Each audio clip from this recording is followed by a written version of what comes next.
Shipbuilding is an art as old as man.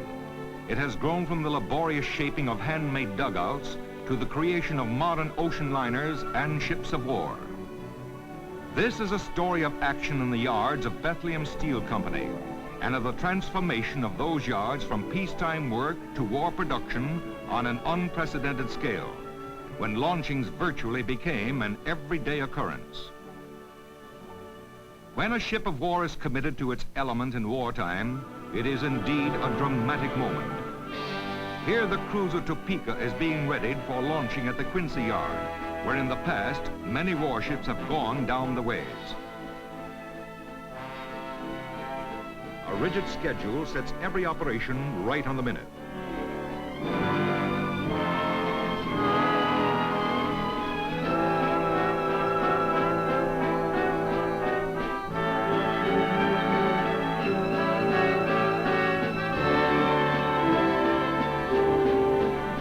The moment toward which hundreds of men have been working draws closer and closer, the crew moves swiftly against time, for launchings are set according to tides.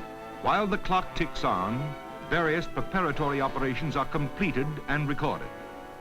On the launching platform, there is an air of subdued expectation. But along the greased ways, men perform last-minute chores.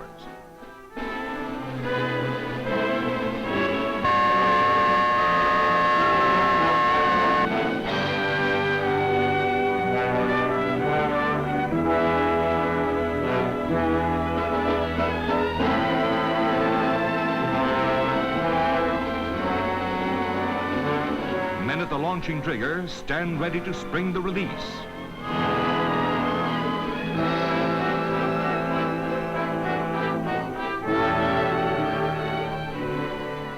I christen thee USS Topeka.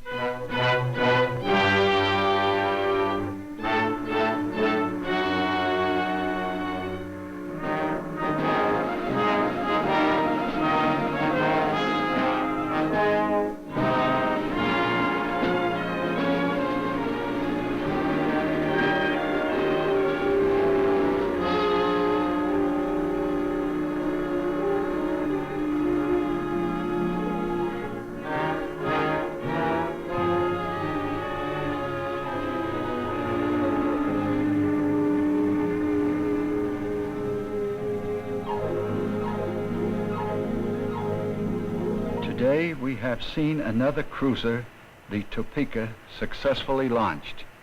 And within the very near future, she will be outfitted and on her way to join the fleet. This ship will not be a stranger in the fighting forces of our Navy. In the service are battleships, aircraft carriers, light and heavy cruisers, destroyers, and many other fighting craft built and launched in Bethlehem yards. This cruiser was built by men whose forefathers created the world-famed clipper ships, the Flying Cloud, the Sovereign of the Seas, and a host of others. The clipper has now vanished from the seas, but out of the past have been preserved the skill and experience that have contributed so much to the great shipbuilding programs of today. Ever since the days of the Phoenician galleys, shipbuilding has been a proud heritage of all maritime nations. In carrying on that heritage, the yards of Bethlehem Shipbuilding Division have served the United States Navy and Merchant Marine for many years. 3 of these yards have been in continuous operation for nearly a century. In today's ultra-modern ships of war, trim and terrible in their fighting efficiency, there is strong evidence of the progress made in that century of American shipbuilding. Immortal in the history of the sea are the Flying Cloud and other famed American clippers. Yet so swift was the pace of progress that within the span of a single generation, the tall spars and great sails were made obsolete. All along the trade routes appeared a new order of ships, bigger, faster, and ever more of them, with hulls of iron, then steel, instead of white oak. Shipbuilding grew from a handful of skilled artisans to a vast army of ship workers drawn from most of the sciences and skills known to man. Bethlehem's entry into shipbuilding was a significant move, a step of great importance to the nation as well as to the company. It was just after the turn of the century that Charles M. Schwab, then head of Bethlehem, united several shipyards under one management. Mr. Schwab's dynamic leadership and capacity for organization endowed this consolidation of shipbuilding interests with the same remarkable progress and enterprise that already had marked his accomplishments in American industry. In that original nucleus of Bethlehem Shipbuilding were represented the finest traditions of the craft. From the Quincy yard, then known as Fall River, had been launched some of the most distinguished American ships of war. Palatial yachts, the only seven-masted schooner in history, America's first steam trawler, and a succession of clipper ships. Sparrows Point shipyard in Baltimore Harbor was well known for its cargo and passenger vessels, its tankers and ore boats, and the ferries which plied the harbors of several large eastern cities. On the Pacific coast, San Francisco Yard, then known as the Union Iron Works, was famed as builder of the battleship Oregon and Dewey's flagship, the Olympia, and as a producer of gold dredges and mining machinery. New construction is carried out in 8 shipbuilding yards located at 5 principal ports on the Atlantic and Pacific coasts. The vast production facilities of these 8 yards enabled Bethlehem to undertake an emergency shipbuilding program involving more than 1,000 craft of a greater variety than ever before attempted by a single builder. Of all the construction earmarked for private contractors in the gigantic 2-ocean Navy program, 35% was assigned to Bethlehem.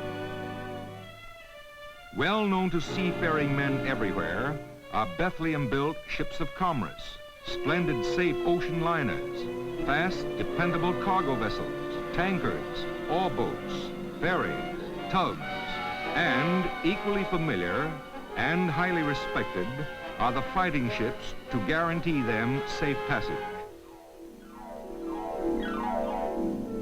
How do ships come into being? Who figures out the multitude of minute details that determine what goes where? From a simple outline of the major requirements, speed, principal dimensions, type and capacity, the ship grows in men's minds and in preliminary sketches. Every feature of construction, big and little, is worked out on the drawing board. After the design has been completed, the plans for the hull go to the mold loft, where the lines of the hull are laid out full size on the floor. And this body plan remains on the floor till the ship is finished. Of course, to the eye of the layman, this doesn't mean very much. Oh, sure it does. It's easy to understand once you get onto it. Just think of these lines as cross-sections of a hull taken every 4 feet or so. Lay these cross-section lines inside one another. This is what you'd see.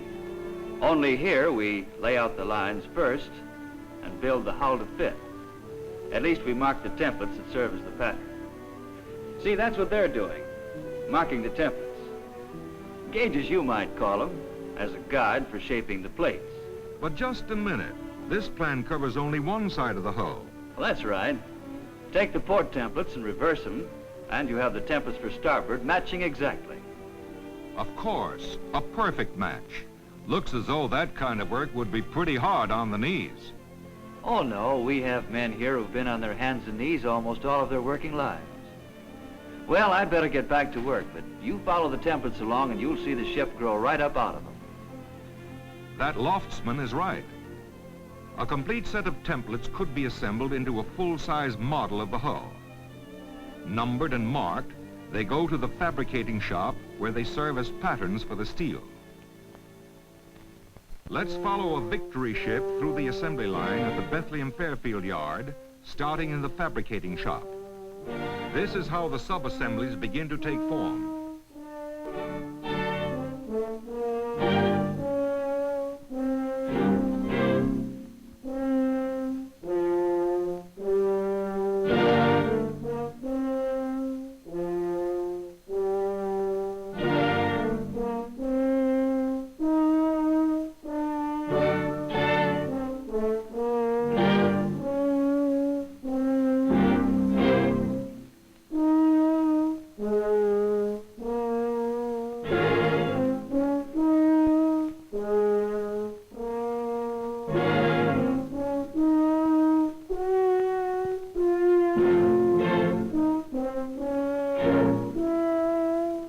Many units, such as bulkheads and inner bottom sections, are prefabricated far from the ways.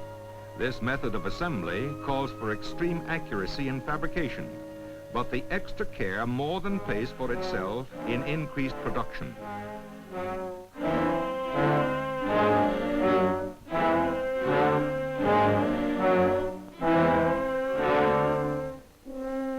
Here at the building ways, the men are placing the keel blocks and running the center line. On them, the keel is laid, a section at a time.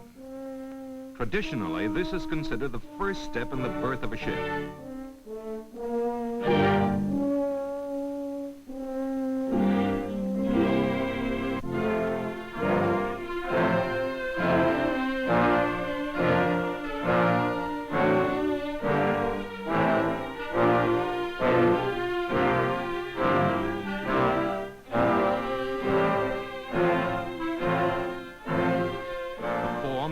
Assembled sections, which we saw in the fabricating shop, come to the yard by the train load.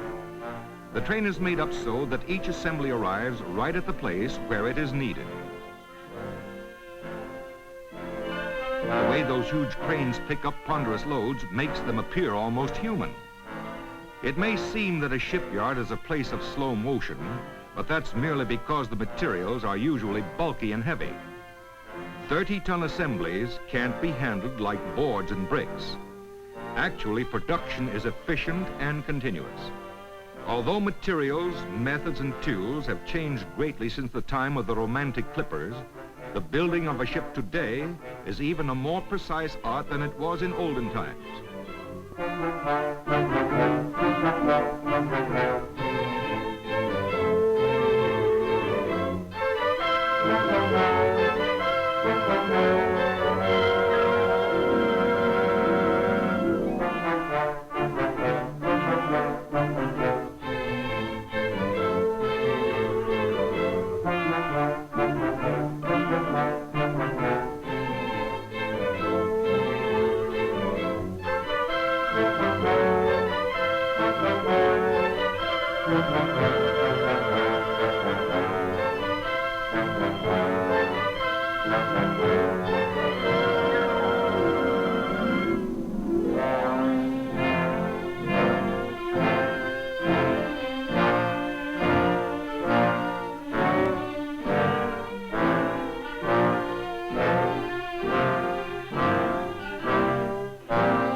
another Victory ship is launched and bustled off to the outfitting pier.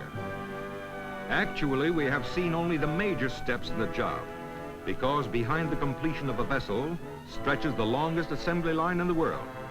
But it takes all America to build a ship. Through contracting and subcontracting, more than 30,000 individual enterprises contribute to production in the Bethlehem yards. There is no section of the United States or of its people that does not play a part in sending an American ship to sea. Thousands of men from dozens of specialized crafts are necessary to assemble and install the various materials and equipment that go into a ship.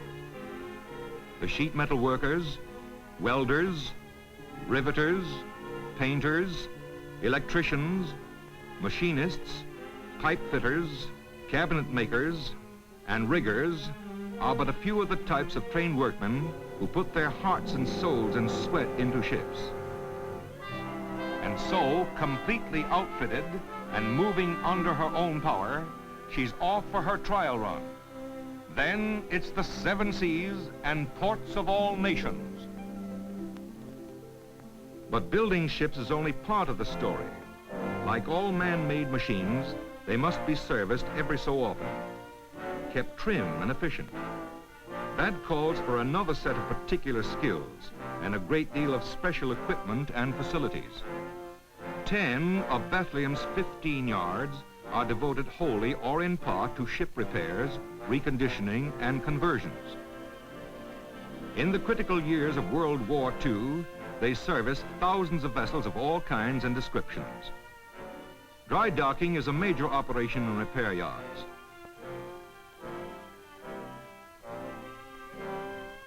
However, most repair work is done when vessels are alongside piers. Then there are the floating dry docks. Here, a big liner is about to be docked in Bethlehem's 22,000-ton unit at the San Francisco yard. First, the dock is submerged by flooding the watertight pontoons. With the ship in position on the keel blocks, it is lifted through the buoyancy of the dock as the water is pumped out. High and dry, she is ready for the repair gangs. Routine service may consist of anything from filling up nicks and propellers to overhauling turbines and engines. Inevitable accumulations of foulings which slow down a vessel's speed must be cleaned off every 6 to 9 months. Legal requirements, safety, and insurance provisions demand that big ocean liners and other ships put in for a complete overhaul at regular intervals. An outstanding asset to a nation is the ability to convert peacetime vessels to war usage. With their wide pre-war experience in conversion work and their extensive facilities, Bethlehem yards have been in position to transform hundreds of cargo vessels into hospital ships, training ships, and naval auxiliaries of many types. Through the years, Bethlehem had expanded and improved its repair yards. It was those facilities at Boston, New York, Baltimore, Los Angeles, and San Francisco that were to prove so important when the dark clouds of war rolled up on the horizon. After the lightning of Mars did begin to strike, a new kind of job started to come into the yards. There was a war on our doorstep. Some of us didn't realize it, but ship repair men saw it and gained some insight too into the work ahead. For with the first shot of the war, the dry docks of European nations practically went out of business. Overnight, American yards became jammed with work. Uncle Sam had become the ship repairman for most of the world. And almost simultaneously, word came that the United States was embarking on the greatest shipbuilding program in world history. A.B. Homer, Vice President in charge of Bethlehem Shipbuilding Division, and his staff faced their problem. The Navy and the Maritime Commission have called on us to do the biggest job that has ever been done in the history of shipbuilding. As a starter, they want us to construct 73 warships of several different types and also almost 100 cargo carriers, all to be built in a shorter time than has ever been done before. That's 20 times as many ships as we've built in any recent year. Yes, but that's only the beginning. It will mean a tremendous expansion of our own shipyards and the building of new ones. It will mean the hiring and training of many thousands of men and women. It needs the highest degree of coordination of effort. It seems like a job that is impossible to do, but it must be done, and I know we can do it. To meet that challenge, new building ways were constructed at existing yards on both coasts. Old ways were stepped up in production efficiency. Repair facilities were greatly enlarged. In Baltimore Harbor rose a new and modern shipbuilding unit with 16 ways. This was Bethlehem Fairfield, constructed by the company on a directive from the Maritime Commission for the building of Liberty ships. Within 9 months, Fairfield was turning out Liberties at a tremendous pace. This was achieved through techniques evolved from broad experience, research, and modern facilities. But these alone don't build ships. You must have manpower, plenty of it. During the first year of surcharge operation, Bethlehem manpower had doubled, yet there were only a relatively few trained shipyard workers from whom to draw for the new expansions. Indeed, in all America, there were hardly enough to fill the original needs. So Bethlehem, at all its yards, undertook the prodigious task of wholesale training of men and women to the requirements of their jobs. Salesmen, clerks, and cab drivers, housewives, waitresses, and models, all ages and from all stations in life, were indoctrinated by groups and given individual aptitude tests to determine latent abilities. Thousands upon thousands who never had worked in a shipyard, many who never had worked with tools of any kind, were schooled in advanced shipbuilding techniques. It was America from Main Street to Metropolis learning a vital business. There was practical training in pipe fitting, in electrical wiring, in welding, and in all the other trades and crafts of shipbuilding. And then, out on the job, under supervision, where theory and schooling became practice. Soon, thousands of qualified workers completely mastered their new skills. They have built a great American fleet of ships, and they are still building them. But to them, it was more than just a job. It was a race against time, against the black time which many sensed was coming, but when or from where, no one knew. As the months wore on, record after record was broken. At Quincy, the battleship Massachusetts was launched far ahead of schedule, and more fighting ships for a two-ocean navy and cargo vessels were going down the ways at San Francisco well in advance of established dates, while at San Pedro and Staten Island, new destroyer programs were making good progress. And at Fairfield, where production of Liberties was in full swing. You know, Herb, I've just been thinking. A few months ago, kids were fishing right out there where we're launching ships today. And boy, that's getting into production in a hurry. Well, keep your fingers crossed. We're only starting, and the farther we go, the tougher it'll get. You mean more shortages? Well, I mean that and other things, too. Well, every time I think I see a way to pick up a couple of days or just a couple of hours, I run into more hurdles. This is impossible. You can't do that. And always for some very good reason. Sure, but you always manage to find some way. Mm-hmm. But it's tough going sometimes. Well, toward the end of the week, a man gets to feel that way. But by Monday morning, you'll feel entirely different. Sure, I know. Monday, I'll feel a lot different about everything. Yes, that next Monday morning, we all felt a lot different about our jobs. It was our war now, for sure. The black time had come, and from top management down, the whole organization pledged a redoubling of effort that already had seen peak performance. E.G. Grace, Bethlehem's president, with A.B. Homer, vice president, and others, on a regular tour stop at Staten Island Yard to study the progress of the destroyer program. The executive staff strove harder than ever to maintain the closest cooperation as fighting ships were rushed to completion. All news from the Pacific was bad news at first. And in the Atlantic, 1 a day, 2 a day, 5 a day, our ships were going to the bottom or burning like torches, victims of submarine wolf packs. So against that vicious mass attack, which was to sink some 2 million gross tons of American cargo vessels in the first year of our war, was developed a new weapon, the destroyer escort. Trim, smart, and sturdy, the DE was a specialized ship with a very definite job to do, to make the sea lanes safe for our convoys.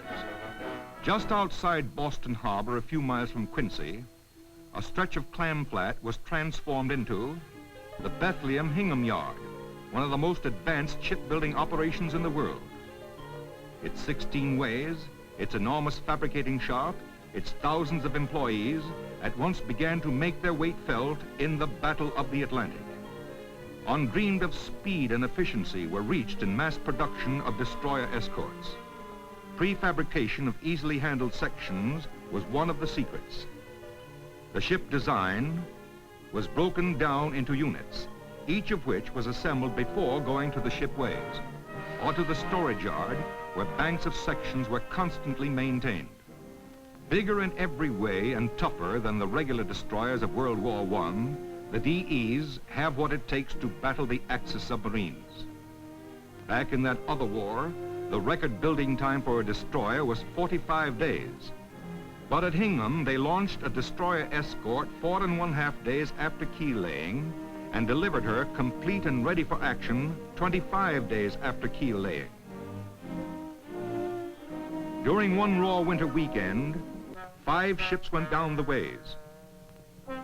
2 on Saturday, 2 on Sunday, and the 5th on Monday.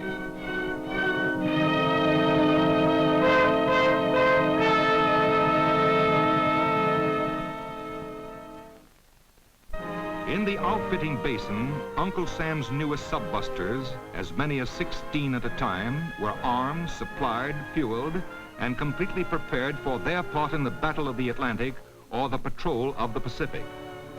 Formal and impressive are the commissioning ceremonies as the crew takes over this new destroyer escort, turned over to the British Navy and about to go to war. The sponsor comes to wish the personnel good hunting and safe return. After that, ship and crew receive the blessing of the church. Bless this ship and all who sail thereon, and guide them in the course that leads to victory and peace. Amen. The captain welcomes all hands to his new command.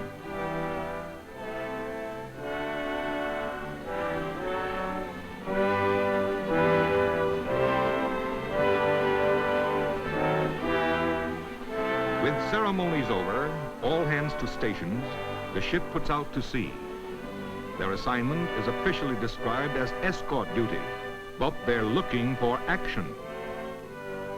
With the enemy solidly entrenched on islands and continents, it was realized that if our forces were to affect beachheads, they literally would have to begin fighting before they reached shore. The answer was landing craft. 2 of the major and larger types were LSTs for tanks and LCIs for infantry. Bethlehem's share of these was distributed among the Hingham, Fairfield, and Quincy yards, although at that time, each yard was engaged at top speed on other war work. The pressing need for great quantities of these revolutionary vessels gave them high priorities. It was another and severe test of Bethlehem's proved ability to produce varied types of vessels, large and small. Application of the efficient assembly line methods, vindicated in building Liberties and DEs, turned the trick. New shapes and silhouettes came out of the fabricating shops in an ever-increasing stream.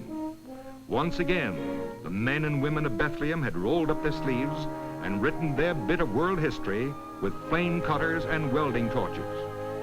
From the launching ways, they slid off to action. Africa, Normandy, islands in the South Pacific, wherever Allied strategy called for amphibious operations.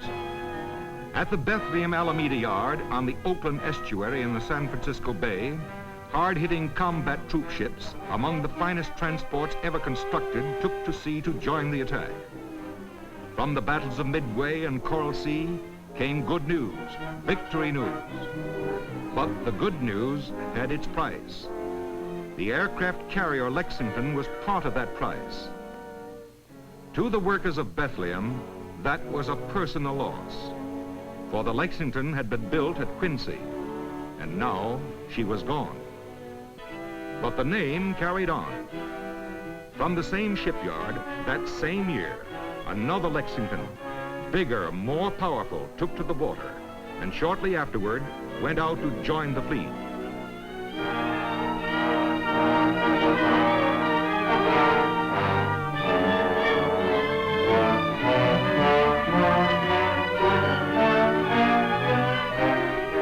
Meanwhile, the carrier Wasp, completed at Quincy only months before, was making history, convoying ships, delivering the planes that saved Malta and perhaps the Mediterranean.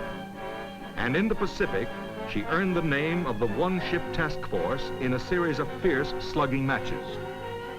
It was a desperate game, for high stakes, and played for keeps. Finally, the luck of the Wasp ran out. She was part of the price of another vital Pacific victory, and so the Wasp was gone. But not for long. Another Wasp twice as big, 4 times as formidable, slid down the ways. Stepped-up construction had built her in half the time required for her famous namesake.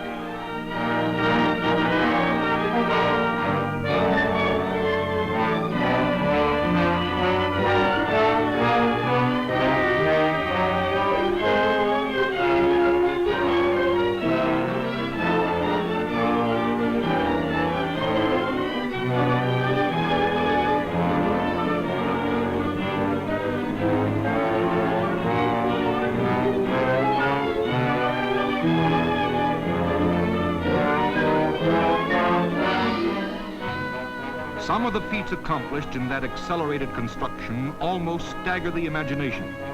For instance, lifting 200-ton sections of the superstructure from quayside to the flight deck. But because such jobs were done, and because they were done throughout a round-the-clock working day, the Wasp went to sea months ahead of schedule. In the half-light of a gray November dawn, the great carrier slipped her lines and, nuzzled by 15 thrashing tugs, started off to war, away from the outfitting slip, leaving the yard that created her, while thousands of eyes looked up to watch her go.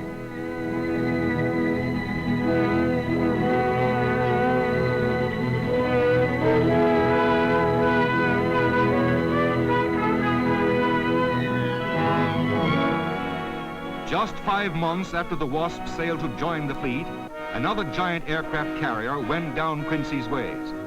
She was christened the John Hancock, illustrious name in American history.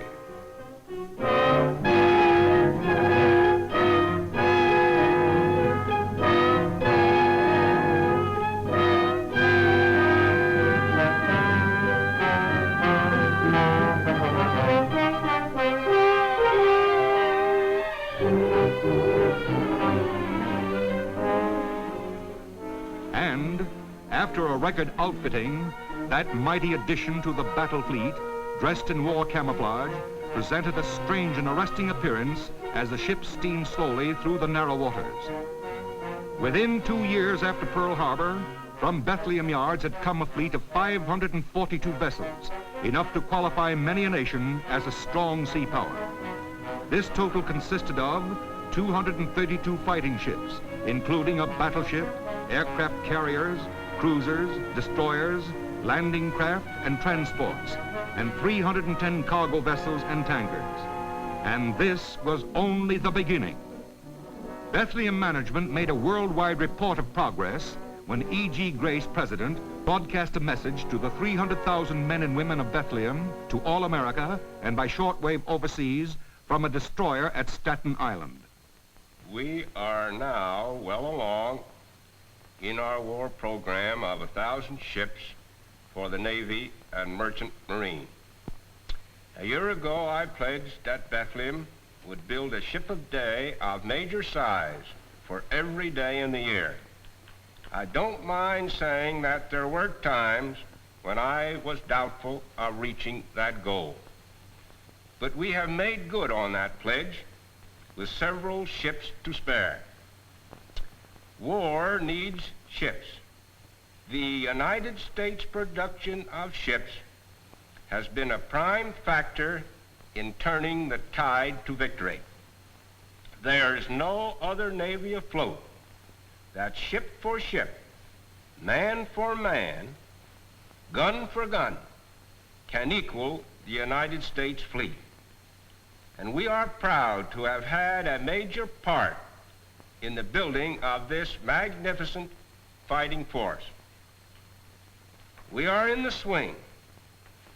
We have learned how to do impossible things, and we will continue to do the impossible as war needs may require. Production was maintained at an unremitting pace as the endless procession of ships continued to join the fleet.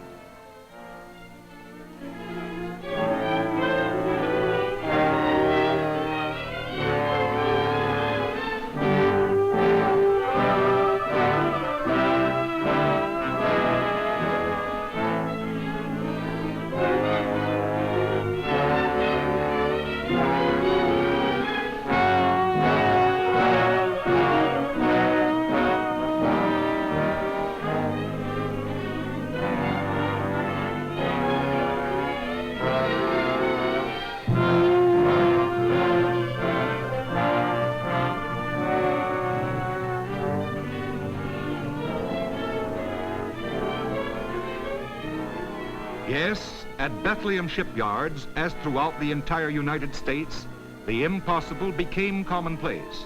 No nation ever was faced with greater tasks. No people could have performed them more efficiently. With that proven ability and the preservation of our American heritage, we all can face the tomorrows unafraid.